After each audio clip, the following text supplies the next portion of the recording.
Good morning, Seaside. Welcome, welcome, welcome. Thank you for tuning in. We so appreciate it. I'm going to do a song for you to get this morning started.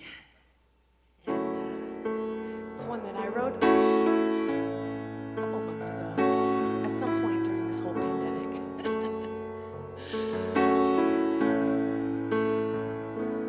Who are you but the angel who brings the light of peace to all? You hold the power of love's devotion. It burns within you to heed the call. Who am I, brother and sister? The one who knows your gracious heart. I hold the power of love's devotion. It burns within me to play my part. Who are we but the children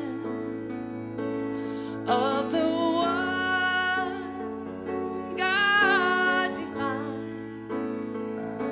We hold the power of love's devotion. It burns within us, spirit divine. Whoa, whoa,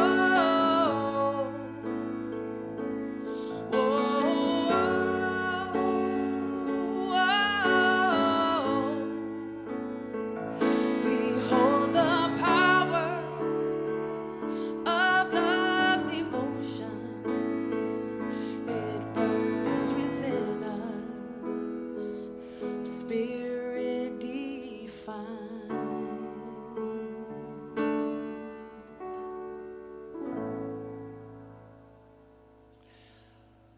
Oh, Rebecca, those are so beautiful. Thank you so much. I love all the congregational songs that you've created for us during this time. Thank you. I'm going to keep on you about that CD. All right. Yes. I know, we need a new Having thought the songs, CD. right? Yeah, you do. Thank I'd love you. to be able to put you in the car and listen to Thank you. you. Yeah. Okay. Well, look what someone slipped into my mailbox. I love it. Yes, I showed Yeah. up today and it says, enjoy a story. Children's virtual story time. Rebecca Jade. Yeah, I'm doing a story Tell time us. reading through the Union Tribune. It's called the Festival of Books. And they reached out to me and asked if I would be willing to read a book for the children. So it's That going to is be so this great. Tuesday, this coming Tuesday at 11 o'clock.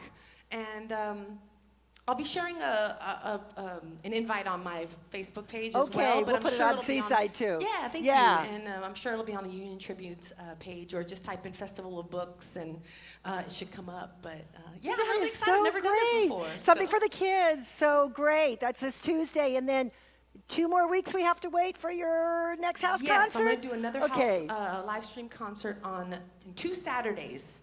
2 Saturdays, Yeah, so I okay. believe that's the 29th. I think that's the Okay, date, right? okay, the 29th. That It'll be sounds right. The last Saturday of the month, we'll put it that way. So Okay. hopefully that'll be on my music Facebook page. So it's just facebook.com/Lady Rebecca Jade. Lady Rebecca Jade. yeah, 1 o'clock, Oh, so- we are so blessed to have you, Miss Lady Rebecca Jade. I had the miss to it. It's actually a Mrs., but okay. Oh, thank you. Thank you. Hi, Seaside. Welcome. We're so glad that you chose to spend your Sunday morning with us. I'm Reverend Debbie McDonnell, and it's my joy to be here with you. Dr. Christian is on a road trip with his family. It seems to be the vacation this summer is the road trip, and that's where he's at. And we're going to start off our services always grounding ourselves in prayer and consciousness. And for that, I'm going to invite up one of our amazing practitioners and healers, Sharon Ray.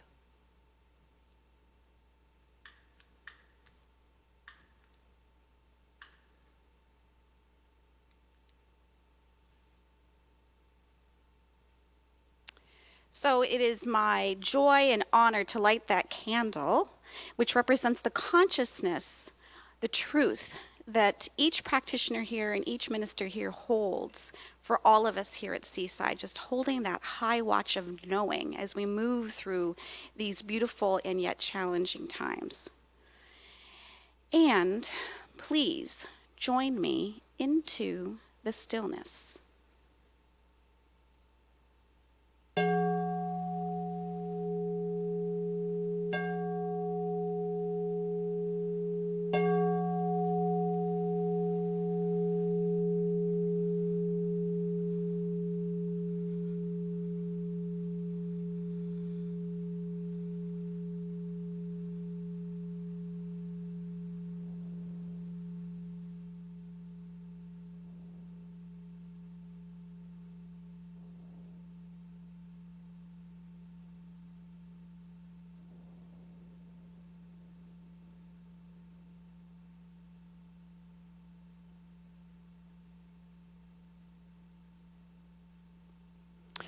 I rejoice, for this is the day that God hath made.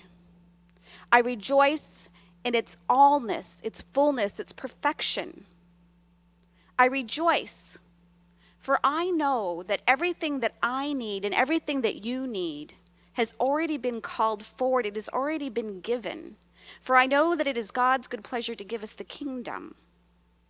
So I rejoice, and I step boldly, confidently, with cheerful expectancy into this day, knowing that it contains everything that I need. I step into the love, I step into the joy, I step into the healing, I step into the light, I step into all that infinite potentiality.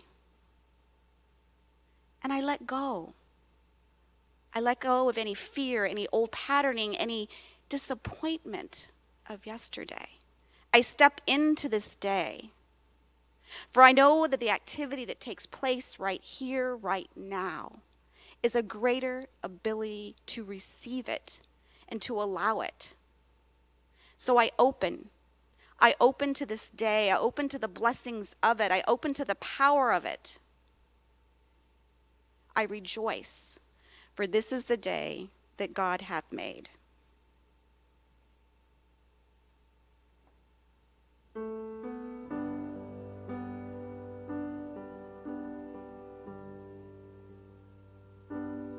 We are holy, holy.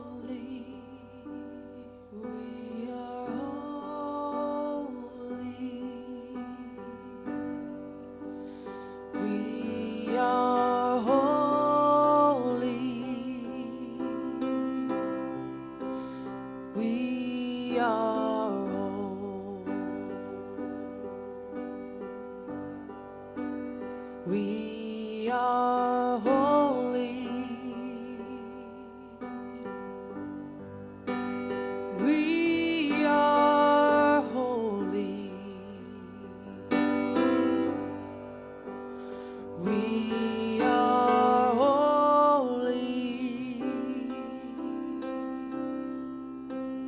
We are whole. We are holy. Oh, we are holy. We are holy. We are whole.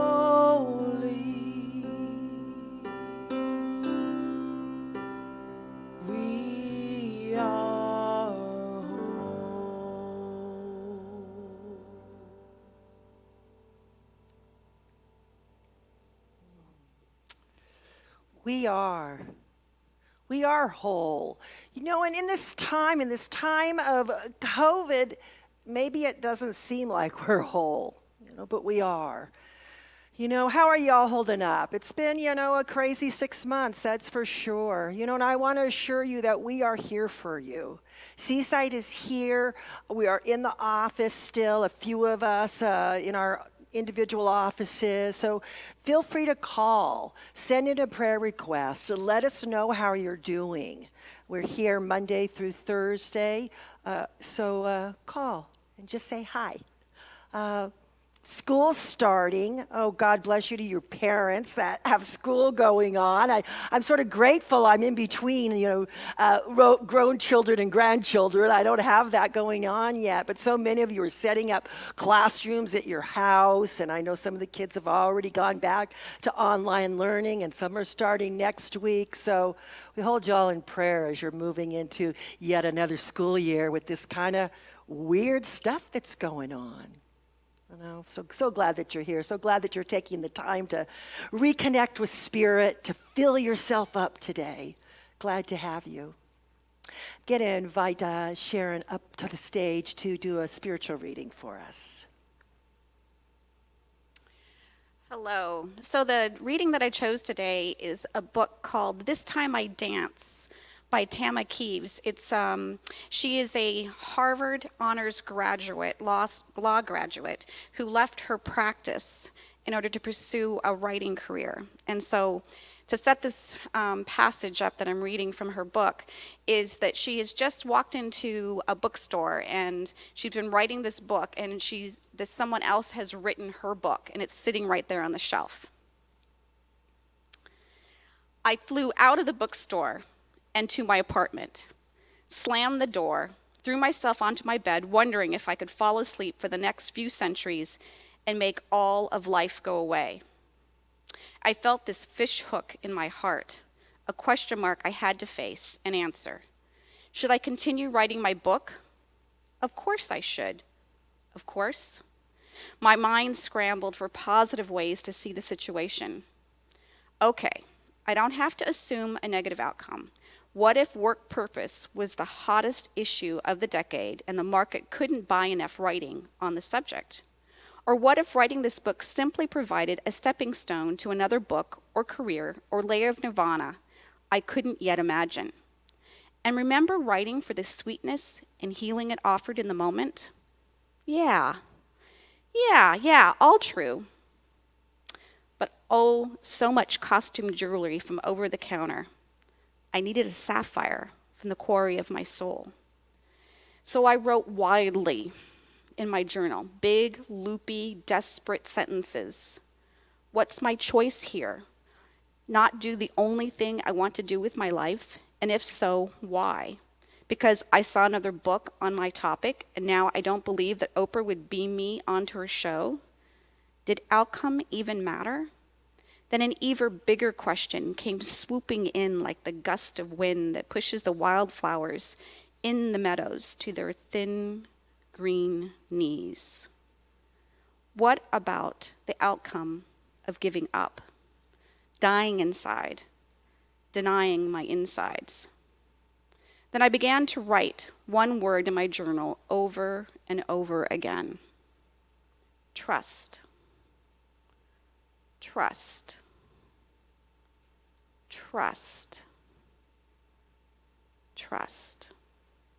And suddenly, oxygen began to return to my brain, and the wildflowers sprang back up and frolicked in the sun. I turned a corner that day.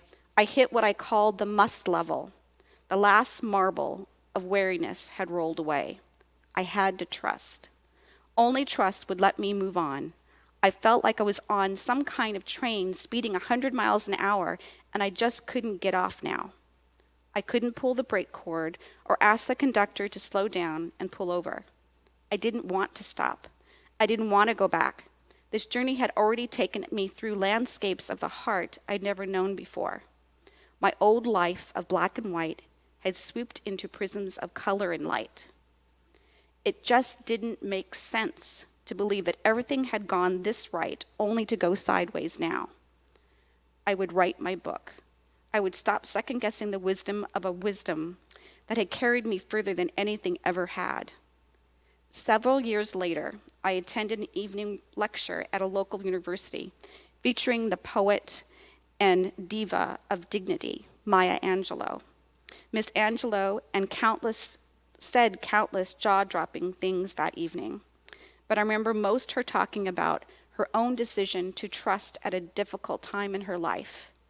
She said in her beautiful, booming voice, "He would not have carried me this far to let me down now." Her words filled crevices in my bones with honey and recognition. I didn't have those words back then, or Maya Angelou's thunderous relationship to the divine. But I had looked behind me at a star-strewn path, and I just had to believe that the same road up ahead would lead to gleaming outcomes as well. Love does not call us to the dance, only to deny us chances. There is consistency in this journey. As in the beginning, so shall it be in the middle and the end. Love does not tempt us to leave what we know, only to leave us without direction, resources, synergy, and flow. Trust on and move on. You have never known the way. You will never know the way, but the way knows the way. Remember, love would not have carried you this far to let you down. Love moves in mysterious ways, performs beneath a haze. But this unseen, magnificent power takes us all the way. It may take us away from what we assume, but it takes us all the way. Thank you, Miss Sharon. Good morning, good morning. Well, it is my honor to introduce our guest artists on Sundays, and we love this young lady. She is a dear friend of mine and incredibly talented, and had COVID not struck, she would be out in Europe enduring and all these things. And so, you know, in spite of all that, we are so glad that she's able to be here with us this morning. She actually just did one of the very few like drive-in concerts that we've had. She just had that last night. So that's hopefully another avenue of us artists able to perform around town. And yeah, just keep up with her on her website, whitneyshay.com, and on Facebook and all that stuff. She keeps pretty active on that as well. So without further ado, help me welcome our very special guest, Whitney Shay. Thank you, Rebecca. Good morning out there, Seaside. I hope everybody's having a great day, and we're gonna share some light with you through the screen.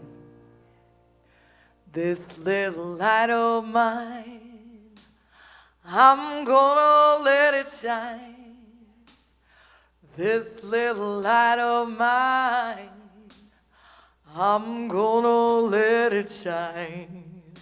Say, this little light of mine, I'm gonna let it shine. Let it shine, let it shine, let it shine. 1, 2, 3, go. Are you dancing out there, Seaside? Here we go. This little light of mine, I'm gonna let it shine. Oh yeah, this little light of mine, I'm gonna let it shine. This little light of mine, I'm gonna let it shine. Let it shine, let it shine, let it shine. Come on, Bob.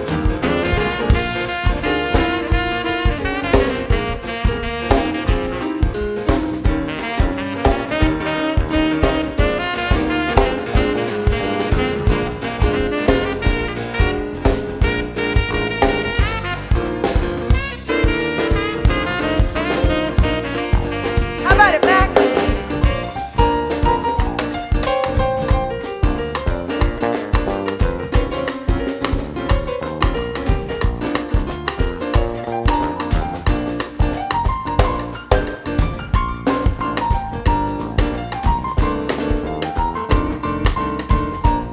All right, boys, come on. Everywhere I go, I said, I'm gonna let it shine. Everywhere I go, I'm gonna let it shine. Oh yeah, everywhere I go, I'm gonna let it shine. Let it shine, let it shine, let it shine. All right, I said, this little light of mine, I'm gonna let it shine. I said, this little light of mine, I'm gonna let it shine. Oh yes, now this little light of mine, I'm gonna let it shine. Let it shine, let it shine, let it shine. That's what I said. Let it shine, let it shine, let it shine. Let it shine, let it shine, let it shine. Oh, oh, oh, yeah. Woo! Good morning, Seaside. All right. Thank you, Whitney Shea. So good to have you here. Glad you're here. Thanks for coming and joining us. Oh, it's so good to be here with all of you. Oh, that's good. Good prayer, good reading, good song. We're ready to go. We're ready to go. I am going to continue along with life lessons from the movie that Dr. Christian's been doing all this summer, and we're wrapping that up next week. So I am continuing on with that with the movie titled The Art of Racing in the Rain. If you haven't seen it, it's a fabulous movie. It's a great movie. There's also a book by the same name written by Garth Steins. So I invite you to check it out if you haven't seen it. So in the movie, there are two protagonists. There is Denny, who is a human, and then there's Enzo, who is a dog. And the whole movie is seen through Enzo's eyes. And it's narrated, the voice is Kevin Costner. So he's just a great voice for Enzo the dog. And everything that we see takes place through the eyes of this beautiful golden retriever. Denny has four loves. He has his wife Eve, his daughter Zoe, his dog Enzo, and driving race cars. Driving race cars. Those are his four loves, you know. And Enzo is a kind of an interesting dog. One of the things that he really wants is to be reincarnated as a human. And he feels like this is his last life as a dog. Once he saw a documentary on Mongolia where it says that dogs are reincarnated as humans. And he feels like that is his destiny. That's where he's going. So he's gathering all the information he can in this lifetime about being a human being. The movie begins at the end, like a lot of movies do or a lot of books do. It shows a scene of Enzo lying in the house, having had an accident, humiliated by the fact that he's gotten older and he can't get up and he can't move around. And Denny comes home to find him there and comforts him and picks him up and carries him to the couch. And they sit on the couch together, and Denny turns on the TV, which has become a ritual for them in their life. Enzo has learned a lot about the world, he says, by watching television. He gets a view into human behavior, and they do that a lot. Through Denny, Enzo's learned about life, and he's learned about racing. Enzo feels that he was meant to be Denny's dog, and that the racetrack is heaven on earth. You know, after that opening scene, it switches back to the beginning when Denny first finds Enzo, and he's driving home and going on a farmhouse road or a dirt road, and he comes across a sign that says puppies.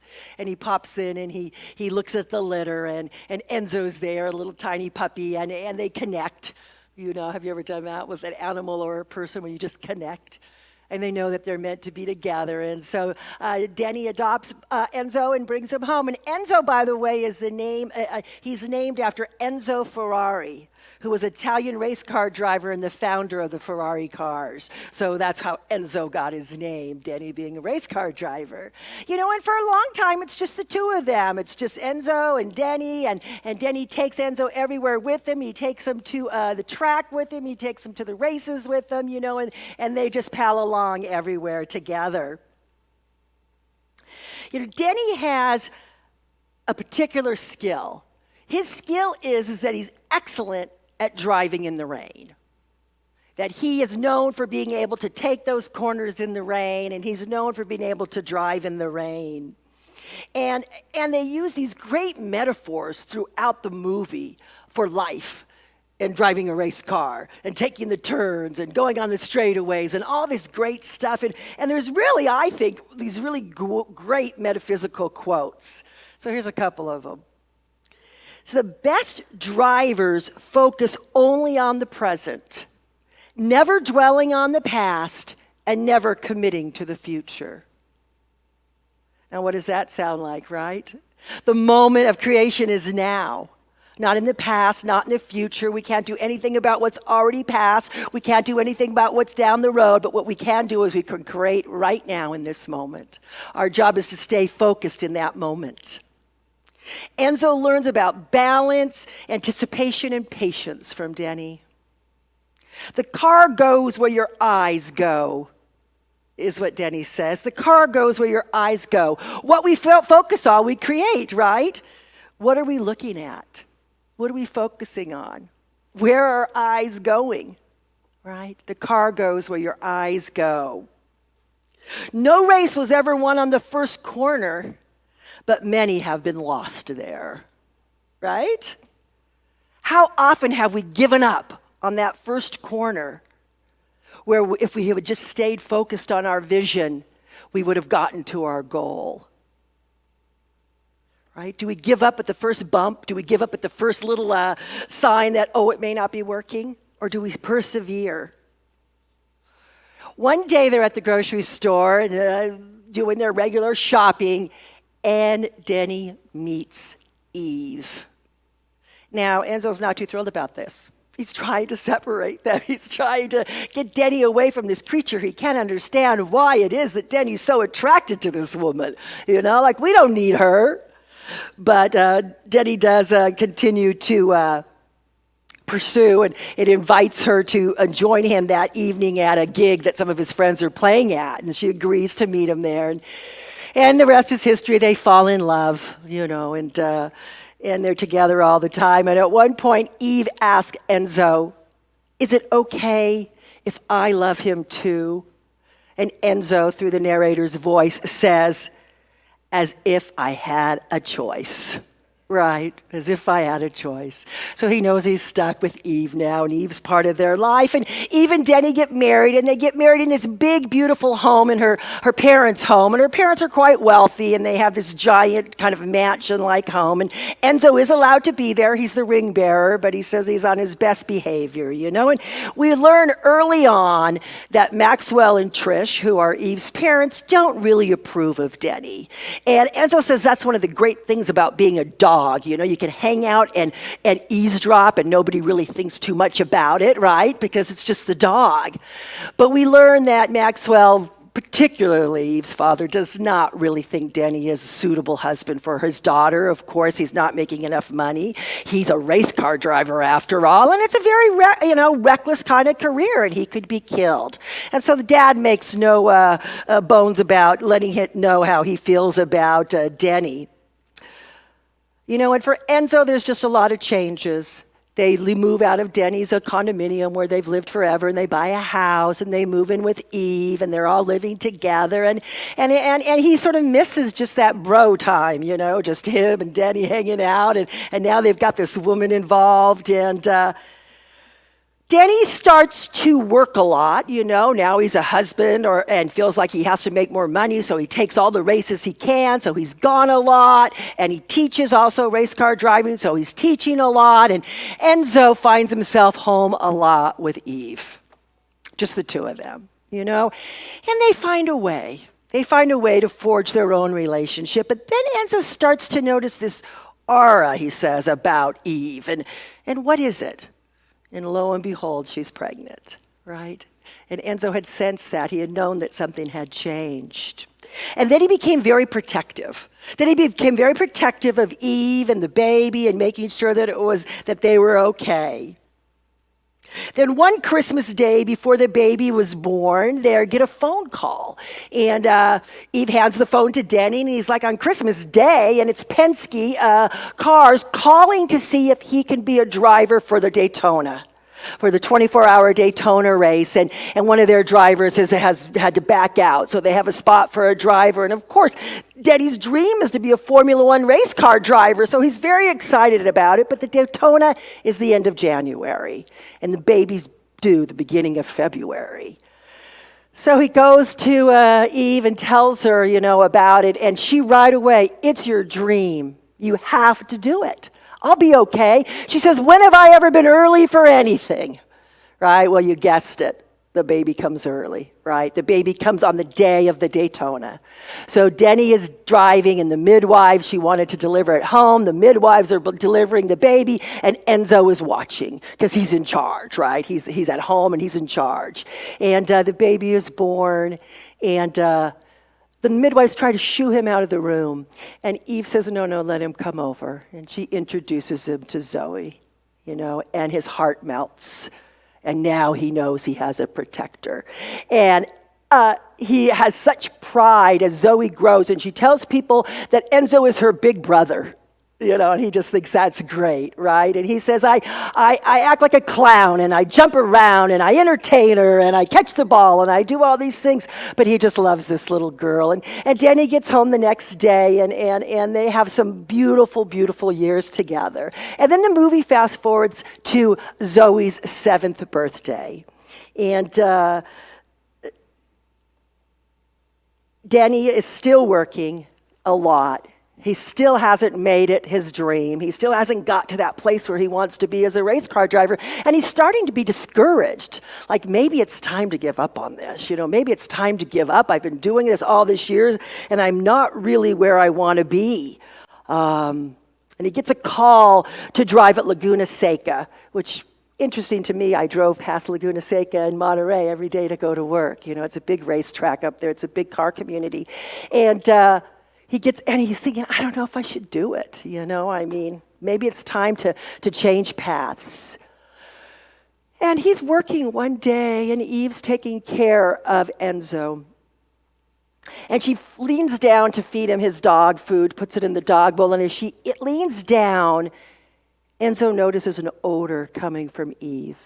He says he notices it coming right through her nasal passages, and he says it feels like decay. It smells like decay, like rotting wood. And again, he's just so frustrated that he's not a human, that he can't tell her, that he can't warn her, that he can't let her know that something's going on. All he can do is wait and watch.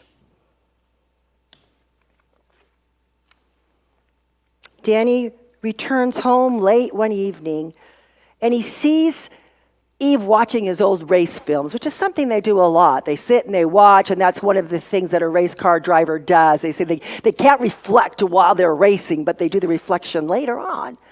to see what it is that they could have done different or what turns they could have made. And she asks him, she says, why do you go faster on the turns? And he says this, which I think is a good one for us to remember. If you intentionally make the car do something, you don't have to predict. You control the outcome. And she says, you skid the car before it skids itself? He says, yeah. When I'm around the race car, I'm the creator of my own destiny. That which you manifest is before you. He says this in the movie. How metaphysical is that, right? That which you manifest is before you. You create your own conditions. And rain is just rain. Right? You create your own conditions. Right? We don't leave things up to chance or fate. We set our intentions. We get in action. We do what it is that is required for us to do to get to where it is we want to go. Eve tells him to take the Laguna Seca job, and she tells him never give up for anyone. So when Denny is gone, Eve gets extremely sick. Her and Zoe are at the house alone, and Denny's gone again on her race. And Eve is very, very sick. She's throwing up. She has terrible headaches. She can barely stand. And so she calls to Zoe, and she says, Zoe, pack a bag. We're going to go to Grandma and Grandpa's. So Zoe runs and packs a little overnight bag, and within minutes they're gone, and they've gone to Eve's parents' house. And then you see Enzo alone in the house. They forgot Enzo. And he knows that Denny's not going to be home for a few days. And now he says he was very creative. He ate the Cheerios off the floor, and he found little crumbs to eat and drank the water out of the toilet bowl, saying, I know I have limited water, and so he rationed it. He said, the good thing about dogs is we can live a long time without food. When he said he did good for about the first 40 hours, and then he started to hallucinate. He started to let fear creep in. He would hear cars and he'd look at the window and it wasn't Danny, and the fear started building in him of when will they come back? When will they remember that I'm here? When will somebody come feed me? When will somebody come take me out? Right? And he goes and he thinks he hears a noise up in Zoe's room, and he goes up to Zoe's room and he sees the stuffed animals. And there's this one zebra stuffed animal that Enzo does not like. He thinks that stuffed animal has it out for him, right? And so in his hallucination, in his panic, he sees the fur flying from the zebra, from his stuffings. And he goes back downstairs and he says, I just felt funny. I felt funny, like that was just a weird thing. What happened? And just a little bit later, Denny comes home. And Denny sees him, and Denny gets on the phone, and he calls his wife, and he's like, you forgot Enzo. And she's like, I felt so terrible. I ran off. I completely forgot about him. And Denny says, I've got to go. I've got to take care of Enzo. And he hangs up on his wife, and he takes care of the dog, and he lets him out, and he feeds him, and he gives him water. And around that time, the girls come home. And Eve comes and she talks to Enzo, and she says, I am so sorry, buddy. I am so sorry. I forgot. I'll never do that again. And then we hear a scream from up in Zoe's room, and the parents go running up there. And what we see all of her stuffed animals shred to bits. All of them. And Denny is furious. He grabs Enzo by the collar and pulls him in the room. And bad boy, see what you did, stupid dog, bad dog. How could you do this? And he was furious with him. And Eve's like, calm down, Denny. It's okay. And she pulls him back to himself. And he goes outside and he sits in the backyard. And a little while later, we see Enzo come up to him. And Denny says, I'm so sorry, buddy. I'm so sorry I lost it. I'll never do that again, But the fear, what it does for us, right? Where it takes us. And so he apologizes to Enzo. We all do things we're not happy with sometimes when we're scared. Fear. Fear is a bad four-letter word, you know? It takes us from that place where we want to be, that place of creation, that place of love. Once the dust settled from that incident, and Denny tells them that they won the race, that the race he had been at, they won.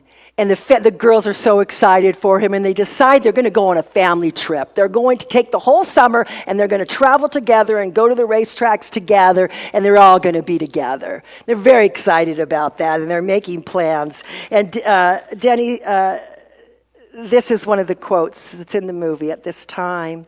In racing, your car goes where your eyes go. Drivers who cannot tear their eyes from the wall will inevitably meet the wall. But the driver who looks down the track as he feels his tires break free, that driver will maintain control of his car and his destiny. Right? What are you focusing on? Are you focusing on the lack and the limitation? Are you focusing on what you don't have? Are you focusing on how terrible COVID is? Are you focusing on that you can't go outside? Are you finding ways to live life fully in this moment? Can you tear your eyes away from the wall and focus on what it is that you want to focus on? Right? Your tires break free and you're able to go where it is that you want to go. So Danny has to leave town again, and this is part of the problem, and this is part of the reason that Eve's father doesn't like Denny that much, that he's always gone. He doesn't feel like he's there. He's not there taking care of the girls, and he has to leave again. And this time, Eve is out walking. They live up in the Seattle area, and they're out walking in the woods, her and Enzo, and she absolutely collapses. She absolutely collapses in the woods. And Enzo sits right next to her and barks and barks and barks until some other hikers come by and find her, and they get the ambulance, and they see Enzo's phone number on his tag, and they call. And everybody's reunited at the hospital, but it's discovered that Eve has brain cancer. You know, the twists and turns of life, those things that we're not counting on, the things that aren't part of the plan. Right? What do we do when we bump up against those? You know, so Eve has discovered that she has brain cancer, and she's in the hospital, and she needs to stay in the hospital. Transmission gears snap, clutches fail, brakes go soft from overheating. The poor driver will crash. The average driver will quit. The great driver will drive through the problem. The great driver will drive through the problem. Denny and Zoe learn to live without mom in the house. You know, she's in the hospital for a very long time. And then she ends up staying at her parents' house where she can have 24-hour care. So Danny has to learn new skills. He stops racing. He takes a job at the garage where his friends work. He learns to do Zoe's hair. He learns what her schedule at school is. You know, and they become a well-oiled pit crew. You know? He adjusts. Great drivers find a way to just keep on driving. Yeah. You have to be in charge of your position on the track. You know, I had to sit with that one for a minute. You have to be in charge of your position on the track. You know, and what came to me about that is that, you know, science of mind is a mental science, right? We need to be in charge of where this thing goes. Where are we allowing our mind to go? Where is our mind on the track? Are we staying focused? You know, or have we gone down the rabbit hole? So many friends I talk to during this time, they're like, I went down the rabbit hole, right? But we come back. You know, I've gone down the rabbit hole several times, and I come back. We need to be in charge of where our car is on the track. So Eve is at her parents' house, and she encourages Denny to get back to racing. She says, please, please don't quit for anyone, for any reason. Don't let me be the reason you quit. It's very important to her. And at night, Enzo lays awake, guard over Eve. And one night, very late at night, she says to him, I'm not afraid anymore. I know it is not the end. She says, you knew that, didn't you? That night she takes her final breath. And Enzo says, I know this. Eve's last breath freed her soul. I saw it leave myself, released to continue its journey elsewhere. Eve's soul was freed. So immediately following the funeral, Eve's father and mother sue Denny for custody. I mean, the day of the funeral. And he grabs Denny's arm, the father, and he pulls away and he shoves away and the father falls. And Denny gets Zoe and they get in the car and they leave, and he's calls the only lawyer he knew, and the lawyer says, no, they have no case. The father always gets the child. They have no case. They're not going to be able to get custody of Zoe. And a few days later, Denny's working at the garage, and he's arrested. He's arrested on assault charges. And he's not allowed to see Zoe for 90 days. She's given to Grandma and Grandpa, and those are the hardest 90 days of his life. He struggles. He can't see his daughter, And then one night he's out running in the rain. Him and Enzo like to run. And one night they're running in the rain, and they're running but together but not together, Enzo says. And Denny's ahead of him, and he's running, and Enzo's behind him. And Denny crosses the street, and when he gets to the other side, he realizes Enzo isn't with him, and he turns around and looks, and he says, Enzo, wait! But Enzo runs out into the street and gets hit by a car. The driver stops, and they scoop him up, and they take him to the vet, and he's still breathing, and he's okay, but the vet says, he's getting up there in years, and this kind of accident can be the beginning of the end. When Denny goes to pay the vet, and his credit card won't go through, his debit card has insufficient funds, he takes all the money out of his wallet that he has, and he says, I can give you this and come back with more in the morning. He says, but can I keep $20? And they say, yeah. Denny's completely deflated. He's out of money. He's out of energy. He's out of hope. And he decides to settle. He decides to drop the custody battle, and they'll drop the assault charges, and he will give up custody of Zoe. Well, Enzo sees this. And again, he's a dog, and he's frustrated, and he doesn't know what to do. But the only thing he knows to do is to jump up and grab those papers off the table that Denny's signing. He jumps out the window and runs outside and shreds the papers. And then Denny gets it. I promised Eve I won't give up. He says, we're going to court. And so then as the movie wraps up, we see the court scene where Grandma, who really didn't see the incident, has been convinced by her husband to say that that her husband was pushed by Denny. So she's on the stand and she says her thing, and the judge says, you can get down. And she says, I can't. No, I can't. I can't do this. I can't lie. I can't say what you want me to say. I didn't see anything. And the charges are dropped. And Zoe and Denny are back together again, and he's been offered a job driving for Ferrari in Italy. So he calls back Luca, who's the man who's offered him the job, and he says, I can leave the country now. Is that job still available? And he says, yes. And so him and Zoe and Enzo make plans to move to Italy to work for Ferrari. But he knows Enzo's close to the end, and he wants to do something for him. So one day they pick Zoe up from school, and they take Enzo to the track. And that's the picture you see, the movie picture that you see, where he takes Enzo for some laps around the track. Enzo's never been in the car. And Enzo says, the best drivers focus on the present as he's going around the track. And he says, one more lap, just one more lap. Enzo, the movie he saw about the dogs in Mongolia, he remembers it, and it says, in Mongolia, when a dog dies, he is buried high in the hills so people can't walk on his grave. His master whispers in his ears that he will return as a human. Not all dogs return as humans, only the ones that are ready. I am ready. I know death is not the end. Eve told me so, and I believe her. When I return to this world, I practically will be an adult when I am plucked from the womb for all the preparation I have done. Feel like that way sometimes, those old souls that just come into the world, right? And we know they are.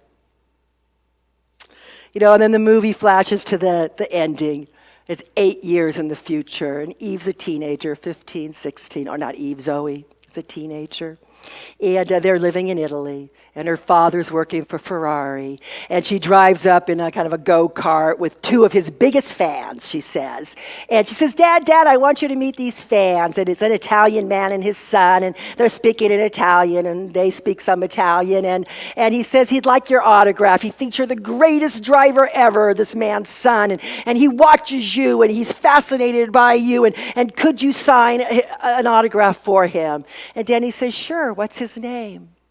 And the little boy says, my name is Enzo. My name is Enzo. And Danny just looks at the dad and says, he reminds me of an old friend. And so it is. The story. Thank you. It's a beautiful movie. I encourage you to watch it. It's wonderful. The Art of Racing in the Rain. Whitney!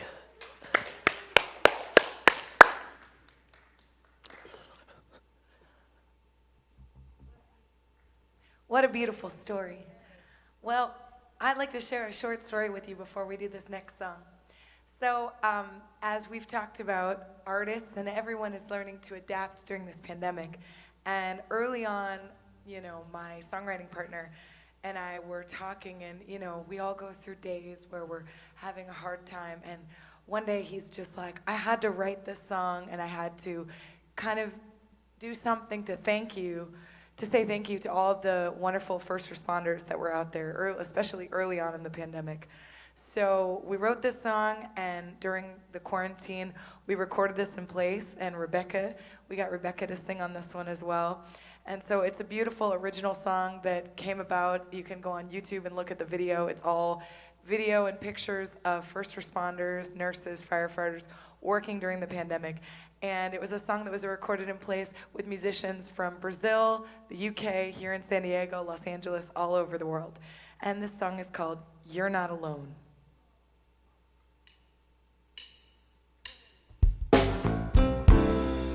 So many people walking a lonely road,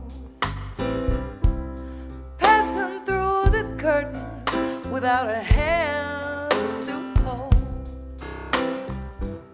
Well, it's hard to run a race without a finish line in sight. How do you start over after losing the fight? Reaching out and touching the cold glass. I speak in pain, hidden underneath a mask. Well, unlikely heroes fighting a question they never asked. How do you start over when it's gone so fast? Here we go. You're not alone. You're not alone. Even when the light is gone, you're not alone. You're not alone. You're not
'cause even when the light is gone,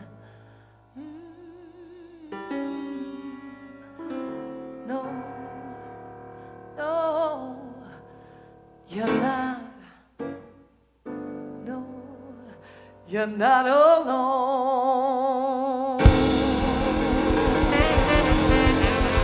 Ooh, yeah. Remember, you're not alone out there. Oh, yes. Yeah, that's wonderful. So, Whitney, can we get that off YouTube and we can put it on our social media? You can get it on YouTube, on Spotify. Just look up You're Not Alone, Whitney Shane. Come on. Cool. Very good. That's beautiful. Beautiful. Wow. But I want to see the video too. No. Oh, it's the time of our service for our offering. It's the time that we ask that you look into your heart and see what it is that you might be able to give during this time. You know, we are very, very grateful. You have been very, very generous, and we've been able to keep ourselves in operation. Very grateful for that. We have several ways by which you can give. We have text to give. We have Venmo, which is Seaside-Center, if that's easy for you. On the Boxcast, there's a nice new green donate button. You can just click on that. It takes you to all the different options. Or if you're on our Facebook page, you can go to our website. We're so grateful. We're so grateful. We still do have our costs for, keeping our place running. So we appreciate whatever it is that you're able to give during this time.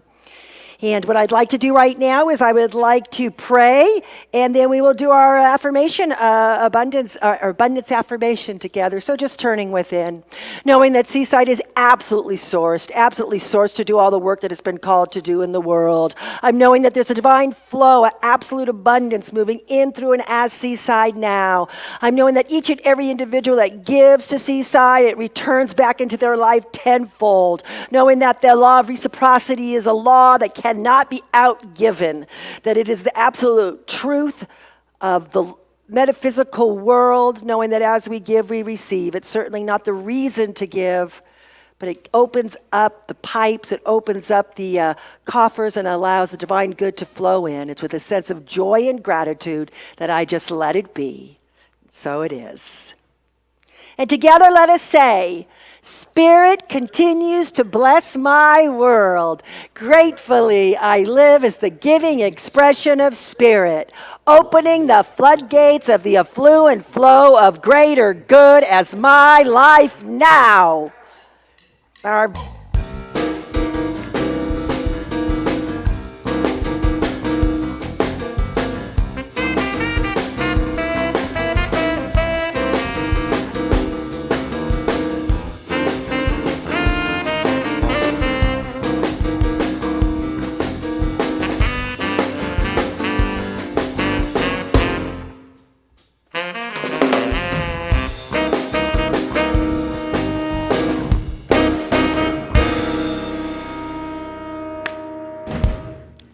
I'm used to you guys just going on. It's good. Our Seaside Band. So grateful to have our guys with us. We're so blessed to be able to continue to just do our service, even though we miss you so much in the chairs. And we're looking forward to that day. Our committees have started to come together to figure out a way that we can maneuver through this time, as maybe we start to have a small outside service and see how that goes. But we're coming up with ideas. So we miss you. We love you. A few announcements. We are starting a new program, and it should be coming out online this week in our swag. Some of you might wonder, what the heck is swag? They're talking about swag. Seaside Week at a Glance. That's the newsletter that you get every Friday in your inbox if you signed up for it. That's our Seaside swag. So sign up if you haven't. It's very easy at the front of the Facebook page or the website. Just send in your email address, and you'll be added to the list. But we're going to be having a new program called Seaside Online. Connect, play, learn, I think is how it goes. And what it is that we want to be able to connect with our Seaside family during this time. So we're offering a whole bunch of absolutely free, just fun 1-hour Zoom things. But we're looking for talent. So if you've got talent, Like maybe Ed could teach us how to play the drums. You know, if somebody's got talent, let us know. Send me an email, Reverend Debbie at seasidecenter.org, REVDEBBIE at seasidecenter.org, a little paragraph or a few lines about what it is you want to offer, and we're going to get you scheduled. And so it'll just be time to have fun. We've got a painting class coming up. We've got a movement class. We've got, I think, Tibetan bells. Some fun things to just play and connect with your Seaside family. So look for that. September 22nd, Dr. Christian's Foundations class is starting completely online. September 24th, Essential Earnest Homes with Dr. Tillotson is starting completely online. We have a beautiful offering on September the 19th. Eugene Holden, who was the head of our Ministry of Prayer worldwide for many years, is doing a Saturday workshop on Zoom for us called Living the 5 Steps of Prayer. So look for that. And Reverend Rebecca Berry is doing her breath work that she's been doing ongoing. It's Saturday the 22nd. But she's also starting September 16th doing a prosperity class. Free class to join. It's all about tithing. It's all about how to create wealth in your life. So look for those. We've got some fun things coming up. Prayer after service, your practitioners are standing by on Zoom. Just go ahead and hit the Zoom link. You can hit it on the website, on the Facebook page. We've got it posted everywhere. The password is Ernest, if it's password protected. Ernest, like Ernest Holmes. And share. Would you share our service on your social media platforms, Instagram, Facebook, whatever it is? Put it on Twitter. Let people know that we're here. This is how we are living right now. We're living online. So spread the word. Let people know that we're here. Thank you, thank you, thank you to our Seaside band. So grateful to have you. Whitney, so wonderful to have you. Rebecca Jade, always we love having you. Thank you to our camera guys. You show up week after week with labor of love. We're so grateful for you. Ed on sound, thank you. Sharon Ray, I love getting just to see your beautiful face. It's so good to just see you in person. Thank you for being here. What I'd like to do now, though, is I'd like to pray, and then Rebecca will sing us out, and our band will play for us. So let's just turn within. Oh, feeling that divine flow moving in through and as each one of us. Knowing that God is all that there is only this one love, one light, one beautiful expression. That there is not God and anything else. There is only God, only Spirit expressing right here and right now. And I know that I am one with this divine source. And just as this is true for me, it's true for each one here. I know that each one within the sound of my voice is a beautiful expression of God. Perfect. Exactly as they are. And I know and I claim for each one a perfect unfoldment of their lives, knowing that Spirit goes before them, with them, as them, every step of the way, knowing that every moment is a moment for new creation. That as we keep our cars firmly on the track, we're able to create that what it is that we want to create in our lives, knowing that there is a powerful expression being expressed through each one of us. I know for anyone that is suffering any loss through this time of COVID, whether it be a loss of a loved one, employment, friends, family, please know that God is right where you are, that Spirit is right there expressing that there is love back of all that is seen and unseen, that the truth is that Spirit is here now and always. For anyone that is suffering any sense of financial loss, please know that that is the truth for you as well, that God is right where you are, and that there's a divine abundance that is moving through your life right now. I know for Seaside Center for Spiritual Living that it is absolutely sourced to do all the work that it's been called to do in the world. That there's a divine flow that moves in, through, and as Seaside. That it continues to expand all of its offerings. That it continues to expand its offerings into the world and into our community. Knowing that we are touching the lives of those that we meet, whether it be online or in person. So grateful for this spiritual community. So grateful to be part of this movement. So grateful to be part of this, the science of mind, of Centers for Spiritual Living, of knowing that we're part of creating a world that works for everyone, regardless of race, regardless of belief, regardless of sexual identity, regardless of anything, knowing that there is only one God individualized into the many, to the heart full of joy and gratitude for all that is, that all that is yet to be, that I just simply release these words into the divine action of the law, knowing that it is already done, and the mind of spirit and the mind of God is complete. There's nothing else for us to do to just allow it to be. And together we say, and so it is. God bless.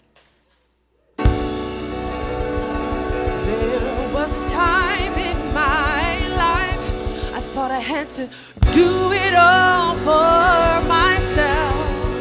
I didn't know the grace of God was sufficient.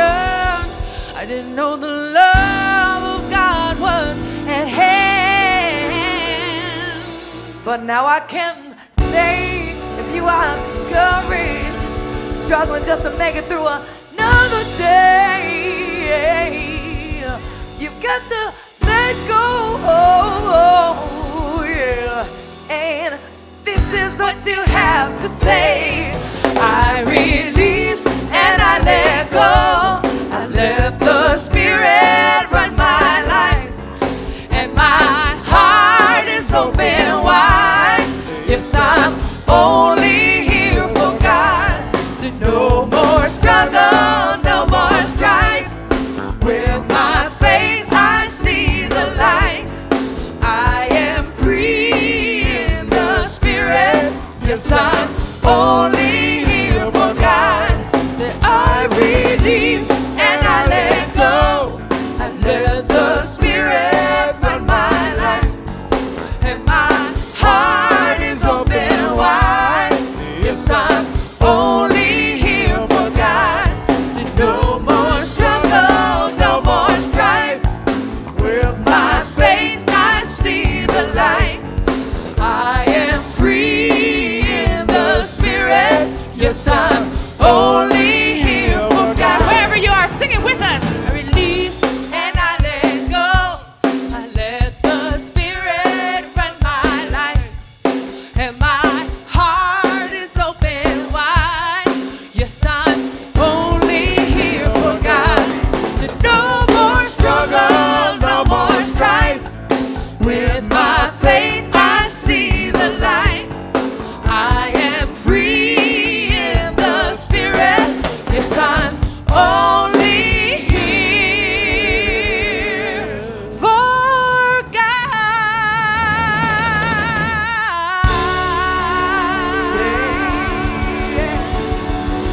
Woo!